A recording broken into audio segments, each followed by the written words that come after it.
Hello guys, এটা হলো শাপলার ফুল আর কি। এটার বানাবো আজকে আমরা বড়া। এতে দেওয়া হবে পেঁয়াজ কুচি, পেঁয়াজের সাথে আছে লঙ্কাও কুচি। এই যে লঙ্কা কুচি, পেঁয়াজ কুচি দেওয়া হলো। এবার দেবো হলুদ গুঁড়ো। এই যে হলুদ গুঁড়োটা বেশি দিতে হবে, কালারটা ভালো আছে, তাই তো। এবার এতে দেওয়া হবে পরিমাণ মতন লবণ।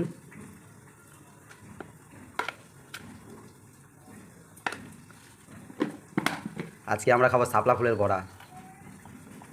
এটা আমার মাসির কাছ থেকে শেখা। এটা হচ্ছে চালের গুঁড়ো দিতে হবে একটু, তাহলে মচমুচে ভালো হবে।